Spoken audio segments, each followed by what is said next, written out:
Denicia's, we're going to be asking her about her multifaceted career, but it really has been one. She's published not only several novels, which is why she's here tonight to talk about fiction and her fiction writing in her latest novel, but she also was for a number of years a culture writer for the New York Times, features and culture.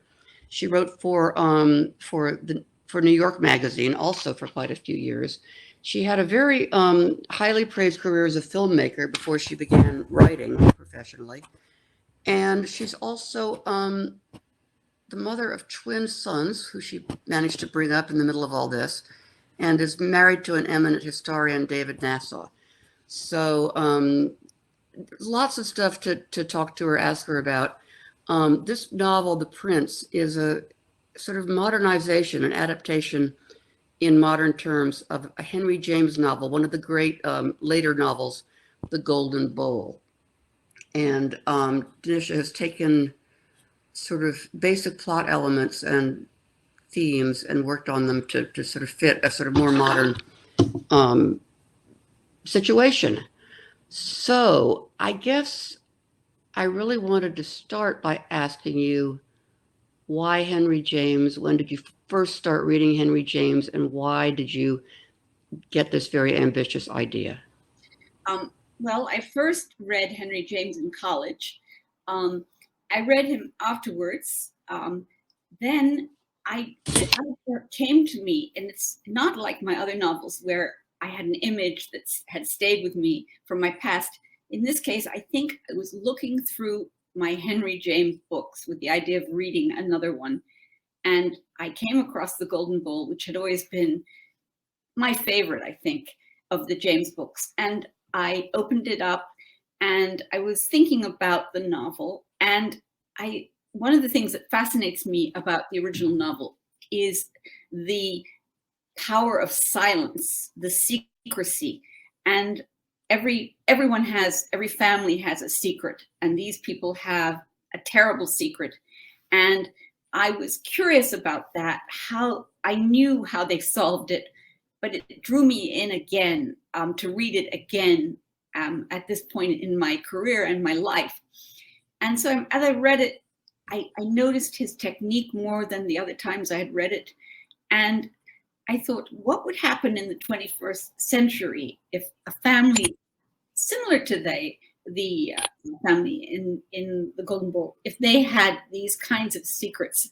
And also, to some extent, the burden of inheritance, which interested me morally. And I think it began in that way. And I sat down and reread the book, and then reread the book and reread the book, and began to write. It came to me almost instinctively. It wasn't, again, like other novels I've written where I started off with an image. And so you think, I mean, the plot is one issue that we'll get onto, but the characters and the sort of cultural situations that the Henry James characters from more than 100 years ago find themselves in, are they still applicable today? And can you be a little specific, I think, because I'm sure we have some Henry James readers out there, or readers of novels from the turn of the last century. So, well, the main you're asking are the cultural aspects of cultural situations. I mean, I was asking myself these questions when I read the book. How do you, the idea of marriage, which is so all important to young people, to give them a place in the world, is not really the case anymore. And I was wondering if that was something that you particularly interested you while you were updating the book to modern times. Well, you're right. It isn't the same. However, when in my novel and in Henry James, the wife, the stepmother of a man and a woman, has an affair with her stepson, his wife finds out about it. In other words, the secrecy, the situation is appalling. The father marries the woman with whom his son-in-law is having an affair. Even in modern times, I think that would be difficult, not even if there's a marriage involved. I think it would be a sort of terrifying secret that the people involved in it would experience, because they're, in my case, they're guilty, but they're drawn to each other with enormous passion, and yet they like or love in some way their spouses. But I think that aspect of the Henry James is applicable, and the mores of Henry James, the setting. Yes, it's really interesting. Yeah. I don't think that it isn't a contemporary novel, but there are people carrying the inheritance of the robber barons at the turn of the century, even now.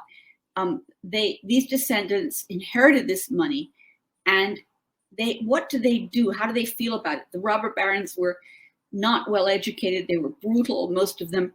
And so now you have a generation way beyond them which is very educated.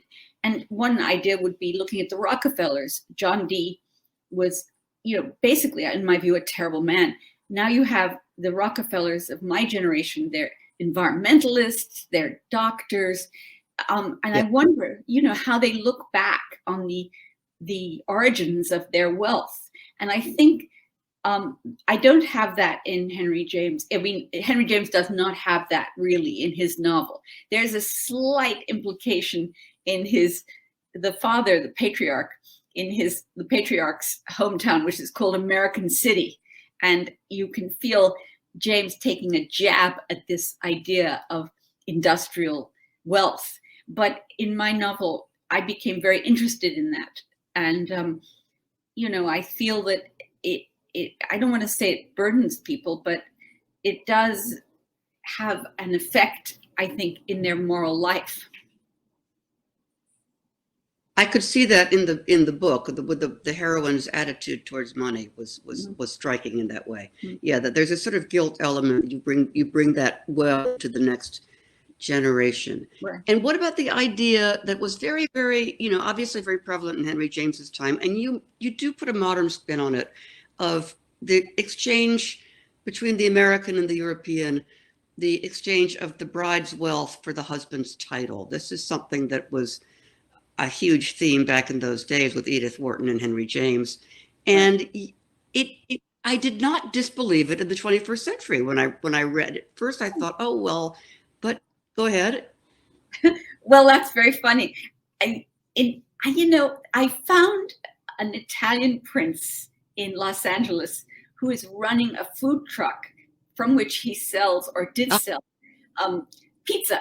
So the descent of wealth in Europe is an issue. In Italy, as you know, the taxation on the princely properties is very high. They're not allowed to renovate them at the same time, so they tend to rent out rooms or conduct tours.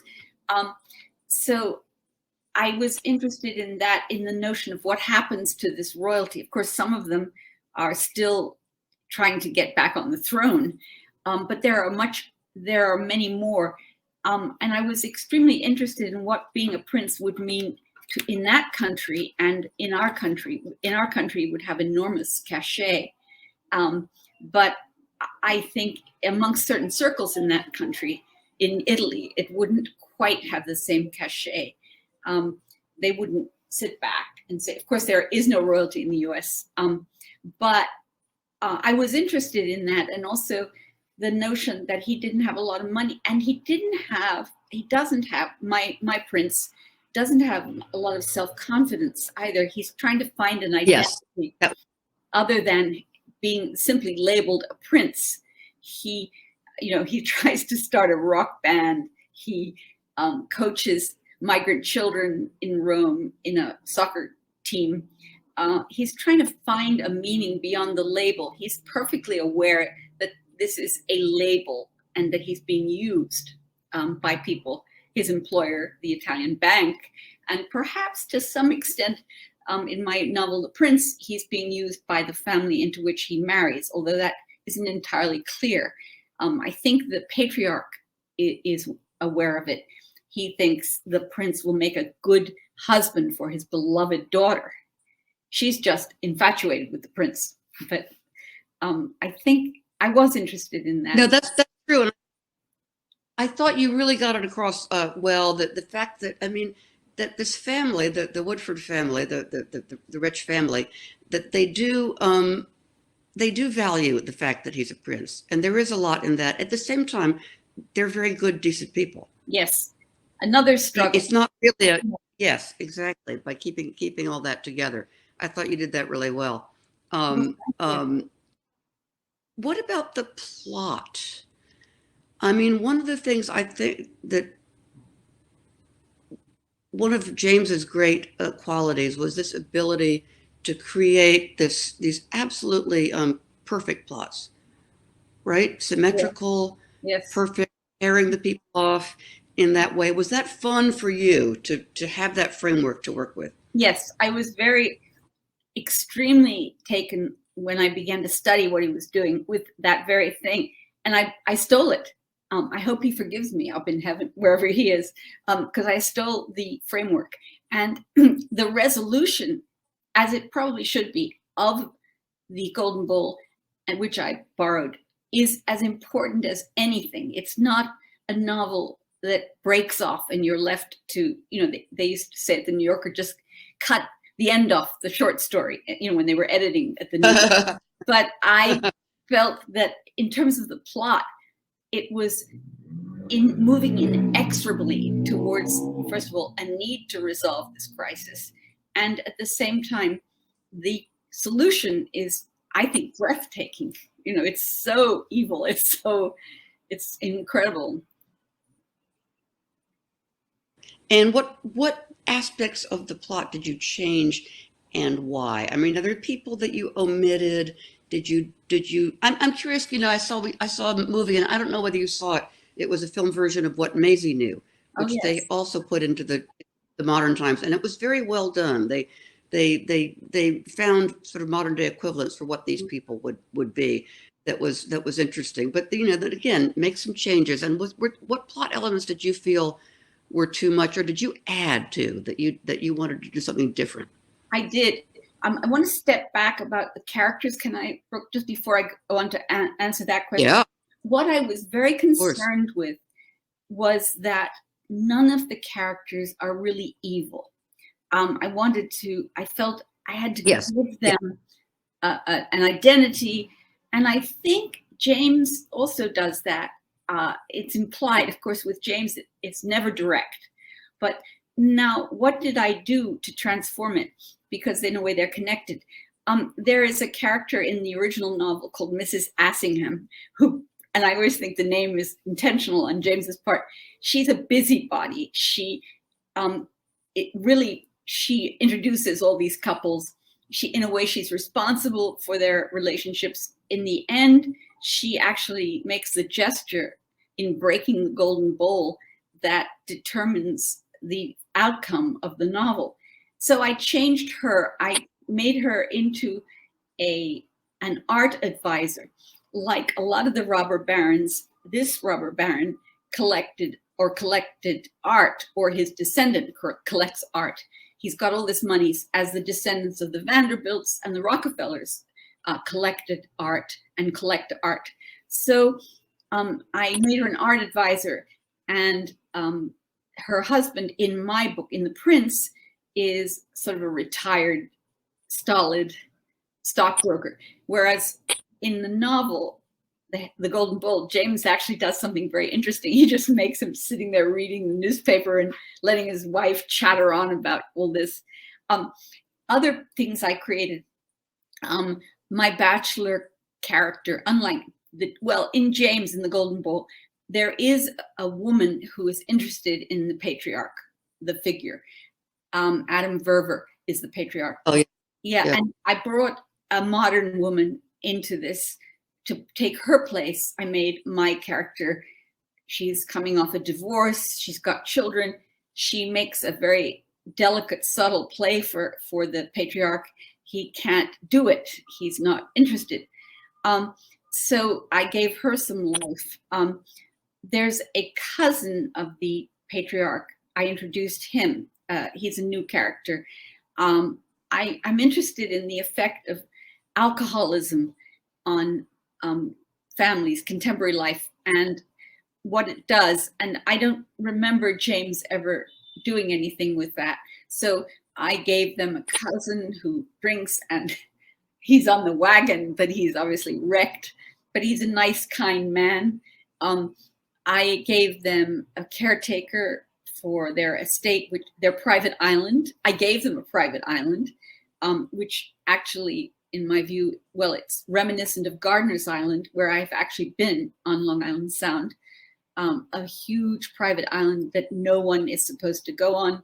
That's a primeval, beautiful place.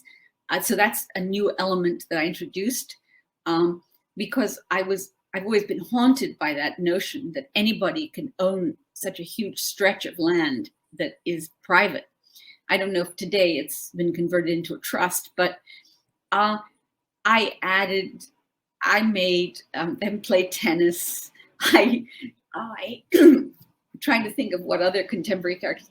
Oh, the woman in the bowl, in the golden bowl, is Charlotte. She's the one with whom the prince is in love and has the affair and marries. She marries the patriarch. In my book, in The Prince, I give her a background. I wanted to know who she was. So her mother, Christina, as she's called in The Prince, Christina is self-sufficient. She's strong. It's part of the attraction that Frederico, the prince, has for her. So how does she get that way? Well, I decided her mother was kind of a hippie, irresponsible, involved in all sorts of cults. She's American living in Rome. I had to figure that out, why these characters lived in Rome or knew Rome. And so this character, Christina, in my novel, grows up to be strong and self-sufficient. From an early age, she was really taking care of herself. So that was I make her work in a vintage clothing store in Rome, because I thought, okay, maybe that's what, and she's in university, I think maybe that's a kind of job a young woman might have to supplement her whatever income she has. So that's part of how I modernized it. Of course, the James book takes place largely in England. I wanted it to take place in New York. Yeah. I thought, because you brought them to the Woodfords' home turf, yes, rather than having them on neutral ground. Yes. And I was very interested in that decision. Yeah. Well, I felt more confident about what New York was, although I know London. In fact, I grew up there. But I don't know London as well as New York, as well as James knew it, because he spent years of his life in England. And I wanted to get them to that island, which fascinated me. Again, it's not in the James's novel. The Golden Bowl takes place mostly on huge estates in London, or in England rather, with parks, great parks. So I think there is, in my view, the only fun of writing a novel is creating these worlds. The rest of it is just so hard. But to build an island in your mind, to build a mansion, to determine the decor, the way it looks, is a lot of fun, for me. But of course, James is never precise about those things. But it had another effect doing that, in that you made your prince Federico, you made him more vulnerable. I think so, because he was on the family, and that was I thought that was a effect you worked for. It worked well. Yeah. Thank you. Yeah, I hope to. I had to figure out why he would do this, and I couldn't just make him a fortune hunter. And in my view, even James in The Golden Bowl doesn't relegate him to that. You don't feel quite that he is a fortune hunter, I think. But no, not at all. Yeah, my guy, in The Prince, I didn't want my prince to be seen that way, because, as we needn't even say, human beings are immensely complicated.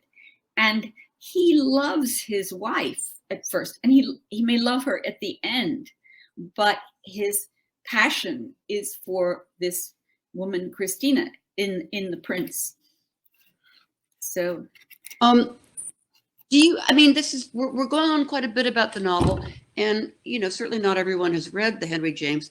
Does it matter if anybody, when somebody reads your book, I mean, it's nice to know that it's based on Henry James, but does it really matter to the pleasure of the person who's reading the book? I honestly don't think it matters in the least. The Golden Bowl is his James's last complete novel. It's very difficult, as much as I love it. Yes, I read it. Yeah, I don't read it almost as poetry. I don't stop to tease out the meaning of every scene. I let the words evoke in me the desired effect. My novel is written, The Prince is written in completely ordinary English. And whenever I'm writing and reading James at the same time, he infects me. I start writing with these clauses. And this time, somehow I kept him out of the novel, although I stole it from him. I have been a journalist, and I value the straightforward sentence. I love to tell a story. That's what matters most to me, is the story. You might want to, just for people who haven't read the later Henry James novels, you might want to describe his style, just for those who haven't read it, just to compare with your, as I would say, also quite straightforward way of writing. Well, he writes, frankly, That's a country. His prose is labyrinthine. It's what he's doing, I've decided, in the late James is, well, it's been said, he is writing from the unconscious of his characters. And the unconscious, as we know, is full of hesitations, partial thoughts. It's a different kind of inner language inside us.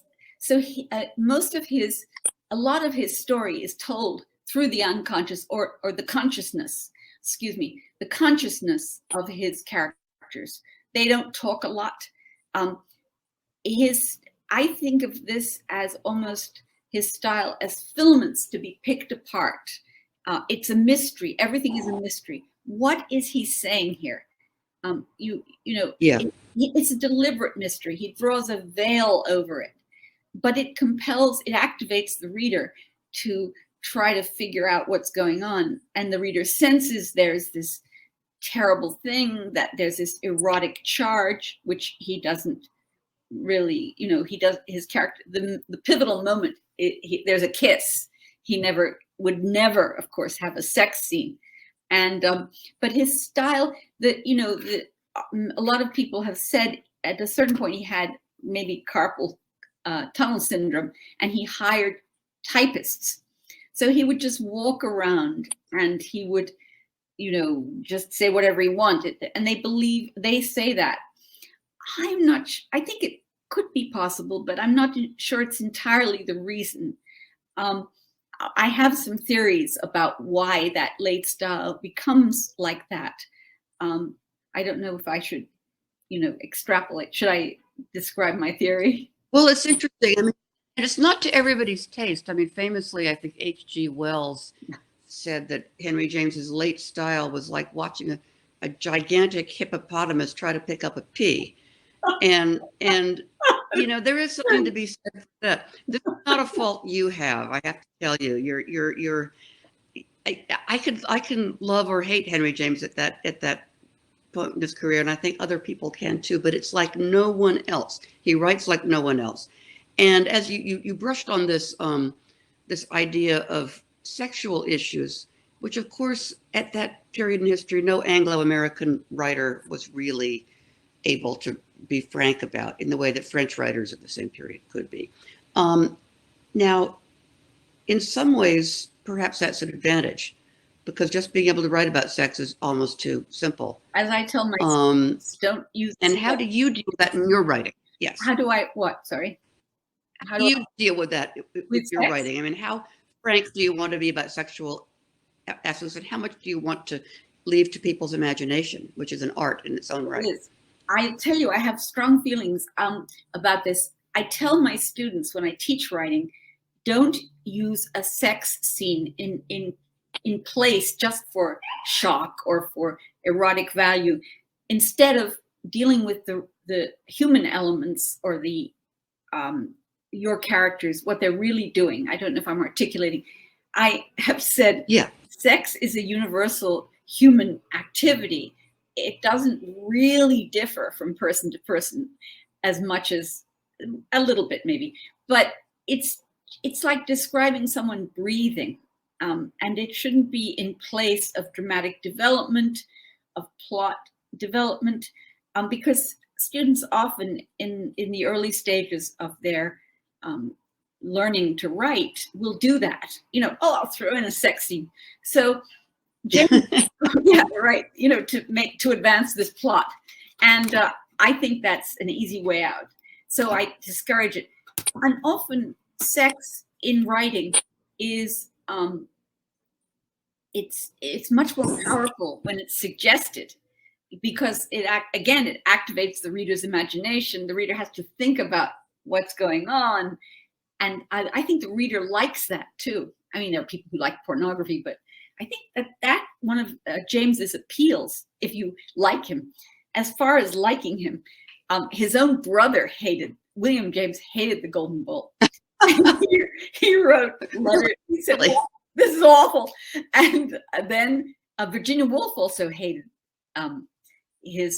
James's work, but other writers took their cue from him, and that is what is James's place in literature. And I think it's simply what I described. He's writing from within the minds or the consciousness of his characters. And when you think of Dickens, the preceding novelist, you think of Dickens setting a beautiful scene with a lot of detail. His characters speak almost as if they're on stage. It's quite filmic in a way. Now, James is not really interested in that. Thus, you've got very little description and very little action. They'll sit and look at one another and think for pages and pages. How do they feel about this situation? And it's not going to be easy, because the consciousness is not easy to, and that's my theory of what he's doing. And he's been, called a precursor of modernism, and that may be true. The list of writers who comes after him, who begin to go into the nature of character, of their characters' inner thoughts, is very long. I'm not sure how many read him. I know Edith Wharton did, but it gave permission to novelists and writers to take another step forward. And, that's what I think his importance is. Yeah. What is something people often want to know about? What's your process as a writer?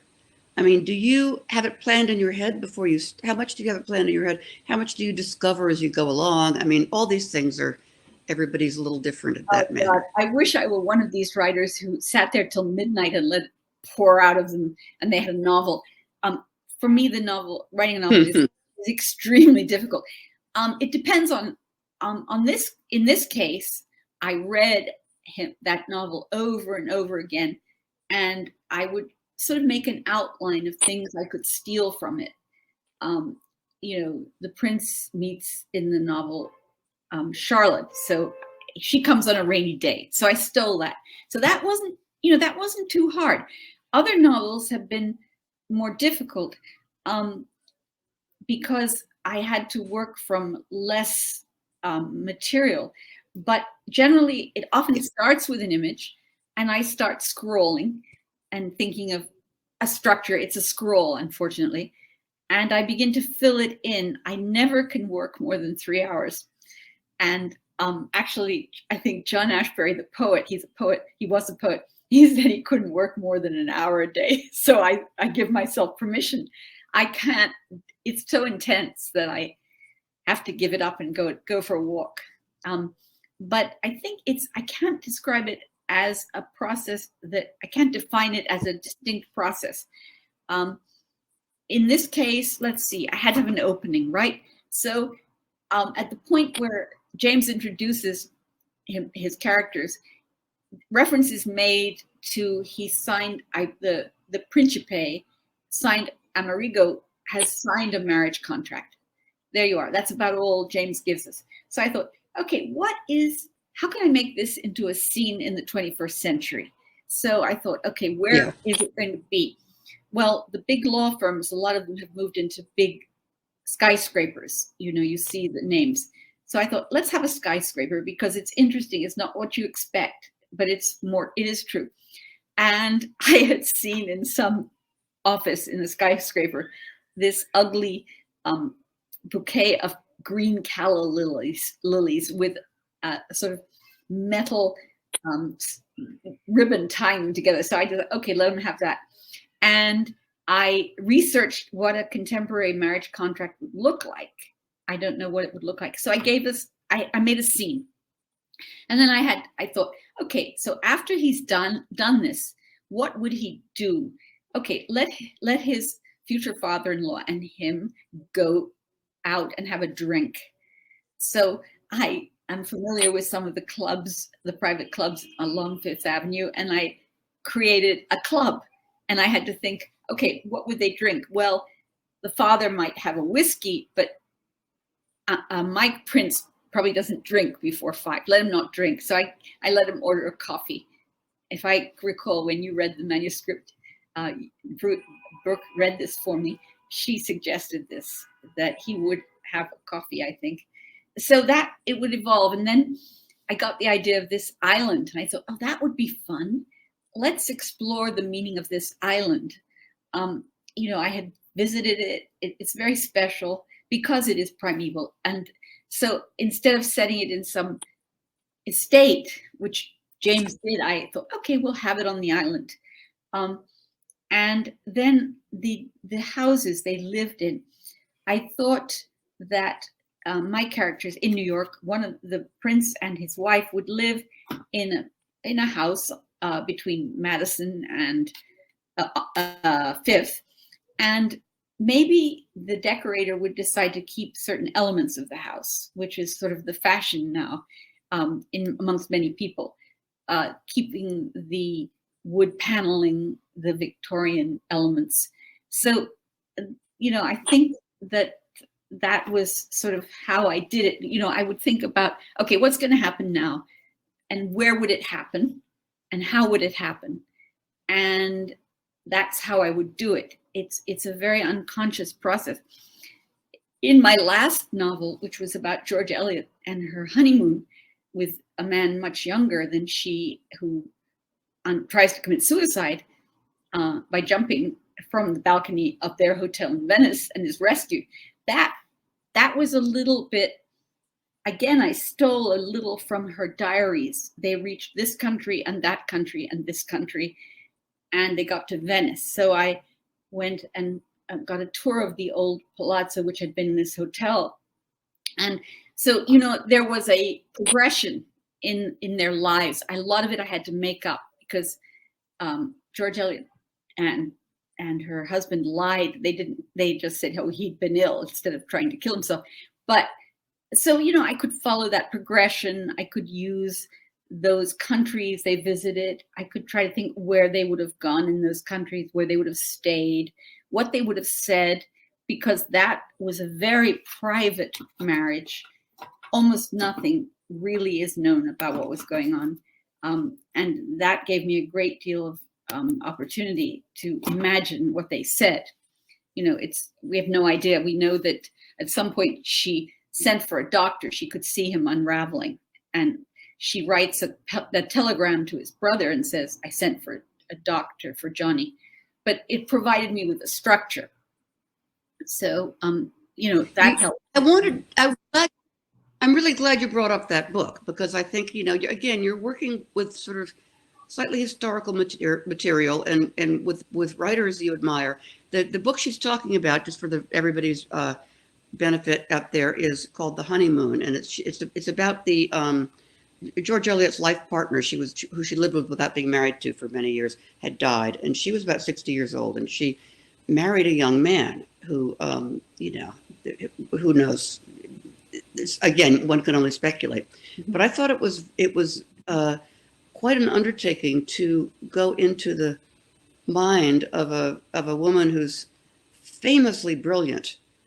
And what was that like? I mean, she must have had an IQ of about 200. Yes. And what was that like trying to do that? I just think that's of great interest. And the book is fascinating for people who are interested in this kind of in George Eliot and in this very weird marriage she took on Very weird. towards the end of her life.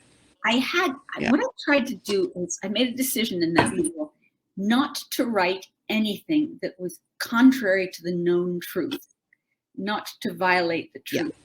So where did I get an idea of what they said? Okay, there were a couple of people who saw them from a distance, including a woman who, in fact, was stalking George Eliot. She was her friend too, but she was relentless. And there were observers. So I imagine them arriving at this hotel, which was once the Palazzo, the Justinian. I imagine what would happen there when they arrived. What was the lobby like? She would sit down while he registered at the desk. And I looked at the room with the guide who was showing me the Palazzo. It's the, actually now the headquarters of the Venice Biennale. And we tried to figure out, would they have had a bathroom by that point? So I had to look up, by the way, when were bathrooms introduced into hotels in Rome?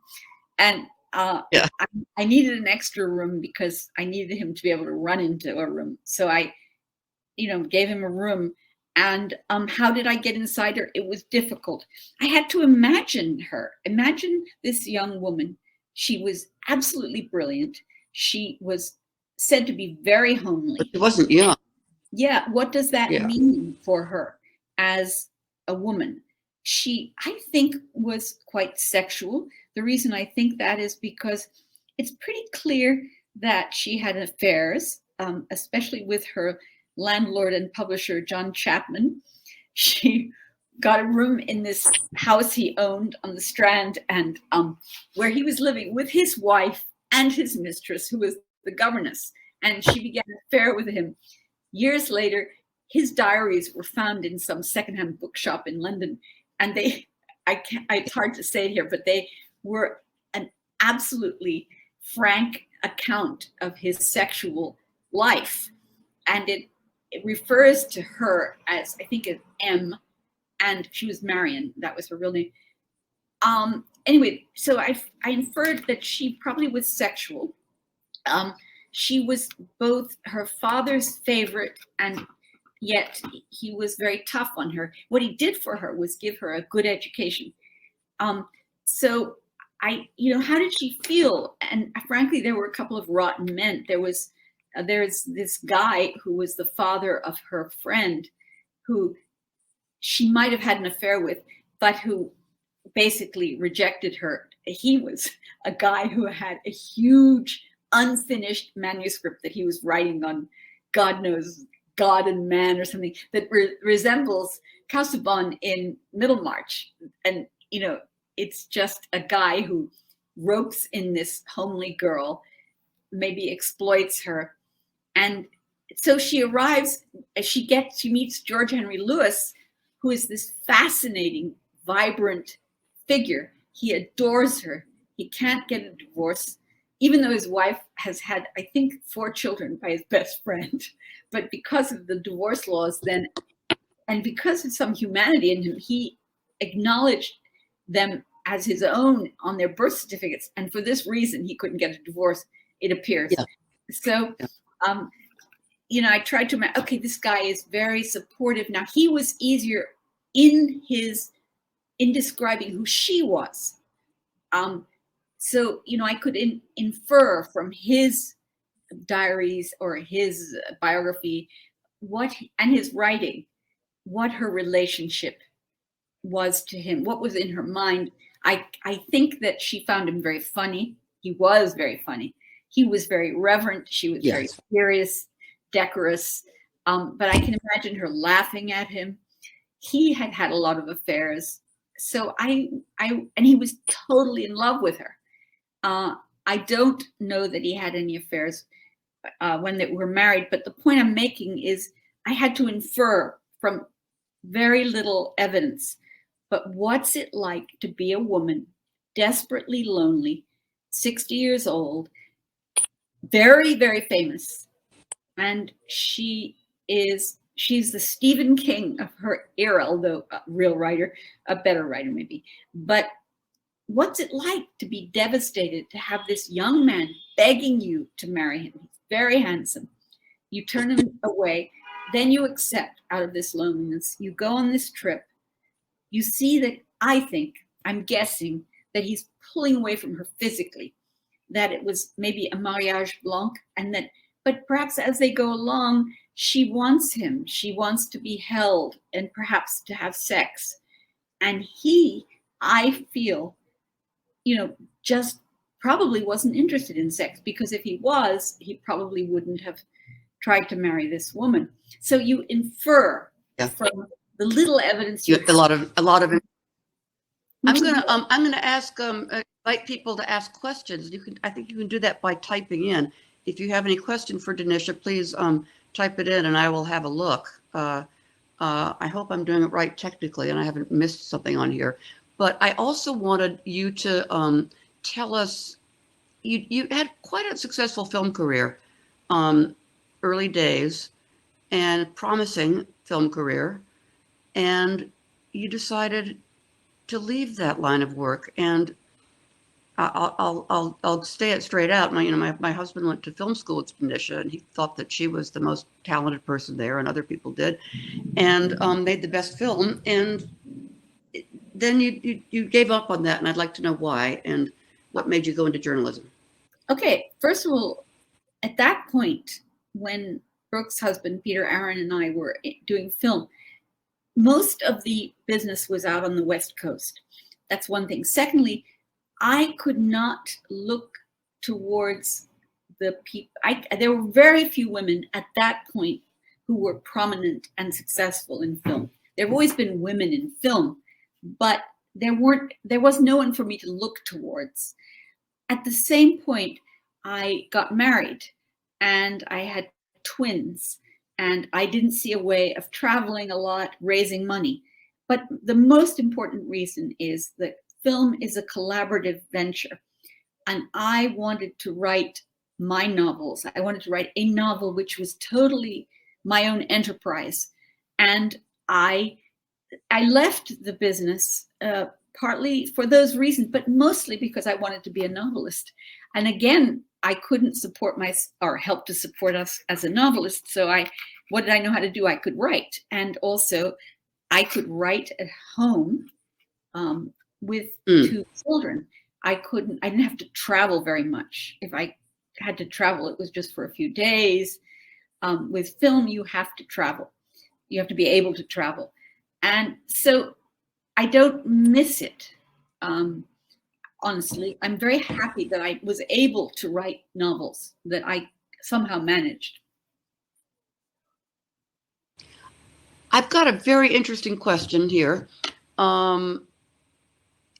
It takes a lot of courage to re-engineer a classic, or in the case of The Honeymoon, take on the sensibility of a genius writer. What did you read while you were writing The Prince to keep Henry James's voice out of your head? I didn't read any Henry James. I just read my normal, a lot of contemporary fiction, but nothing that would infect me anymore. It's hard to explain. How could I delve into this novel, reread it, The Golden Bowl, and not be infected? It was a deliberate choice. And also, I knew I couldn't write like him. I just don't have that particular genius. So I read quite a bit for my own interest of the biographies, because I was interested. Oh, Leon Edel? Well, the Novick biography, which is more recent and which caused quite a fuss because it suggested that James really was gay. Now, my view, I have a theory which about this. As a young man, I don't know whether Henry James had any gay relationships.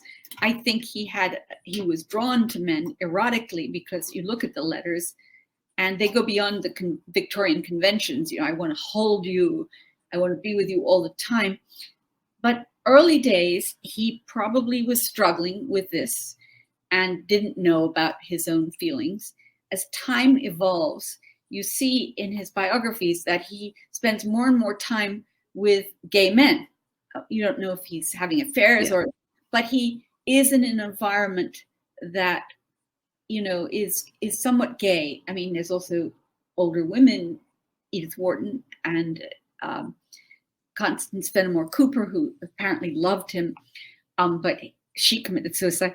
So I came to wonder if the development of this late style was analogous to what Proust did, which is these characters, do they stand in for same-sex? Well, are these relationships really about his own longing for a man, which he could never, ever write about?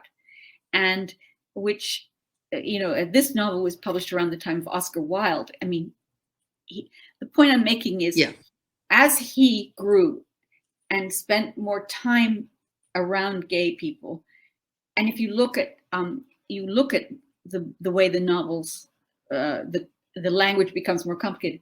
I wondered if that was what he was doing, if not in a precise sense, but in his expression of longing and passion, which is embedded in these novels, all the novels, they become more and more complex. Is there a secret behind them? Behind this style? Is this his way, maybe not even consciously, of describing what he feels in his heart, which maybe this need, this love for these young men who often came to stay at Lamb House with him for weeks at a time. And there was a sculptor in Rome, Anderson is his last name, who, he seems to have been infatuated with. Anyway, that's a theory about the so-called late style, which I have no way of proving, but and then, Proust named his characters Albertine and so on. So that's my thought.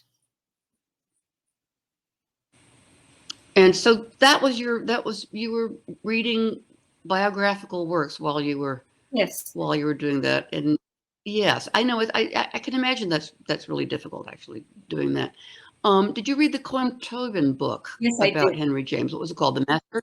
The Master. Which a novel about Henry James, right? What did you think of that? Well, I have to confess, I liked it very much. And it's sort of interesting. The novel is interesting because Tobin is gay. He's writing about a guy he thinks has this longing for other men. At no point in the novel does Henry James, here we have some questions. At no point does Henry James, I'm sorry, I've lost my thread. Can you ask that question again? In the Clem book. Oh, yes, the Clem book. Yes. Okay, so what you have in Tobin's book is there will be a young man who'll come into the room, he'll hesitate, he'll pause as if he's ready to embrace James, but James always turns away. He doesn't accept these young men. He doesn't make an overture. And actually, I met Tobin at a party, and I said to him, how come you never let James have a relationship with a man, actually make love? And he said, because if I did, there'd be no novel. So the novel is about this longing that isn't satisfied, and he's afraid of, Yeah. I did hear a rumor that you were, maybe it was from you, and maybe it was from someone in your family, that you were thinking of basing a story on a Greek myth. Can you be any more explicit, or would you rather not? I'm terrified, actually, because I'm not sure it'll work. I've been thinking about it. It's been done lately. Pat Barker wrote a novel about the Iliad, the women of the Iliad, called The Silence of the Girls. It's published a couple of years ago. She happens to be one of my favorite writers. I don't think this novel worked in the way she wants to bring it into the 20th century. In the Iliad, not all, but a lot of the women are just they're gorgeous. They're stick figures. They don't say much. They sort of pronounce. So she wanted to explore the way they were thinking. In the Iliad, they're just used as chattel. Helen is, back and forth. So, but Pat Barker's novel, as much as I really love her work, I think it was flawed because she insisted on it's centered on Grecius, who's tossed back and forth between Agamemnon and Achilles. And she gave Grecius a lot of contemporary locutions, there was some slang in there, and that didn't work for me. I think it might have worked better if she just used plain English to let the characters talk and think. I admired her effort. I'd love to know what was going on in these women's minds, because what was done to them was just, beyond imagination. What on earth were they thinking? They were, they were just right. So you're going to explore. You're not going to be anymore. You're not going to divulge anything more about what you're planning to do. I'm afraid to, and I don't even know if it's going to work. Right. Yeah. I thought you might. Yeah. I don't feel I have the right to pronounce on it. At this moment, I'm in novel recovery, which is, what you go through when you publish a book. You're concentrating on that. So. Well, I have another question that sort of segues off. How does it work with two writers in the family? Do you help each other? Do you read each other's work in progress? Do you discuss? Well, I do. I discuss with my husband, and I force him to read a lot. I take him into my confidence more than I would almost anyone. I try to train him to be honest with me, because he sometimes is too kind. As regard to his work, he around the middle, he writes very long books, and around the middle of each book, he'll say, "You're never going to read this." And he doesn't like to be edited. What happens is at the end, he'll give me the manuscript, and it's usually in pretty perfect condition. Sometimes it's only flaws, or for example, he'll assume, what the background to the War of 1812, and I'll say, well, the average reader needs a line to remind them. But he does give it to me, and he's pretty stubborn, and it's not easy. But that's important criticism that you give him. The criticism you give him is important too. Because historians, I'm sure, are apt to forget that there are non-historians out there reading books. One more question: You've taught creative writing in MFA programs. You've taught it in juvenile prisons. Is it fun? Do you like it? What's the best part about it? I love it. And what degree can writing be taught? Pardon me? What? Mm-hmm. What was the question? And to what degree can writing be taught? Yes. Well, I'm beginning to think it can be. I never took a writing course, but I think it might have been fun or useful to be put on the supportive is what I'm thinking. In teaching in prisons is one of the most rewarding things I've ever done. And Brooke, you yourself teach in prisons, and we've discussed this. I find it very rewarding. First of all, this is a captive audience. So ordinary students just, they don't do the work, they don't care, or they don't listen. These people are there usually for a reason, but also they tend to be there, at least with the juveniles, because they're going to be up for parole and they think it's going to look good. Therefore, they work. They're responsive, and that's very exciting to me. And they sometimes get quite excited themselves about, here's somebody who wants to hear what they have to say, and they don't get that a lot in their lives. So that's exciting. Their excitement, transfers to you, and one of the things we've discussed is you can't go in there thinking that you're going to rehabilitate them, because that's not the goal. It's like education is a right of all human beings, no matter what they've done in life.